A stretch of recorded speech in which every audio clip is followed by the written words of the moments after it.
ತೊಂದರೆ ಕೊಡೋದು 3 ಅಭ್ಯಾಸಗಳಿದೆ. ಅದರಿಂದ ನಾವು ಹೊರಗೆ ಬರಬೇಕು. ಯಾವ ತೊಂದರೆ ಕೊಡುತ್ತೆ ಅಂದರೆ ಸ್ಮಾರ್ಟಾಗಿ ಇರೋ ಹಾಗೆ ತೋರಿಸ್ಕೊಳ್ಳೋದು ಮಾಡಬೇಡಿ, ಸ್ಮಾರ್ಟಾಗಿ ಇರಿ. ಒಂದು.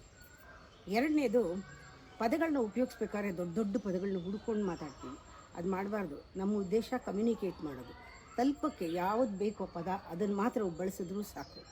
ಅಂದರೆ ತೊಂದರೆ ಅಪಾರ್ಥ ಆಗುತ್ತೆ, ಅನರ್ಥ ಆಗುತ್ತೆ, ತೊಂದರೆ ಆಗುತ್ತೆ ಬೇರೆ ಬೇರೆ ಪದಗಳನ್ನ ಎಲ್ಲೆಲ್ಲೋ ಉಪಯೋಗಿಸಿದ್ರೆ. ಮೂರನೇದು, ನಾವು ತುಂಬ ಇಂಟೆಲಿಜೆಂಟು, ನಾವು ತುಂಬ ಬುದ್ಧಿವಂತರು ಅಂತ ತೋರಿಸೋದು ಬೇಕಾಗಿಲ್ಲ. ಬ್ರೈಟು, ಬ್ರಿಲಿಯಂಟು ಅಂತ ಓವರ್ ಎಸ್ಟಿಮೇಟ್ ಮಾಡೋದಿದೆಯಲ್ಲ, ಅದು ಬಹಳ ತಪ್ಪು. ಅದನ್ನು ಮಾಡಿದ್ರೆ ನಾವು ತೊಂದರೆಗೆ ಸಿಕ್ಕಾಕೊಳ್ತೀವಿ. ಕೆಲವು ಸತಿ ನಮ್ಮ ಐಡೆಂಟಿಫಿಕೇಷನು ನೆಗೆಟಿವೂ ಮಾಡಿಬಿಡ್ತೀವಿ. ನಾನು ತುಂಬ ಕೇರ್ಲೆಸ್ಸು ಅಂತ ಅಂದ್ಕೊಂಬಿಡೋದು, ಐಡೆಂಟಿಫೈ ಮಾಡ್ಕೊಳ್ಳೋದು, ನಾನು ಭಾಳ ಶ್ಯಾಬಿ, ನಾನು ಗಲೀಜು, ನಾನು ಕ್ಲೀನ್ ಇಲ್ಲ ಅಂತ. ಹಾಗೆ ಬಂದುಬಿಟ್ರೆ ಮನಸ್ಸಿಗೆ ಅದು ಆ ಥರ ಅಂದ್ಕೊಳ್ತಾ ಇದ್ದರೆ ಅದೇ ಆಗಿಬಿಡ್ತೀರ. ಯದ್ಭಾವಂ ತದ್ಭವತಿ ಅಂತ. ಇದೆಲ್ಲ ಕೆಲವು ನೋಟಿಸ್ ಮಾಡಿದ್ರೆ ನಾವು ಬೆಸ್ಟ್ ಪರ್ಸನ್ ಆಗೋಕ್ಕೆ ಸಾಧ್ಯ.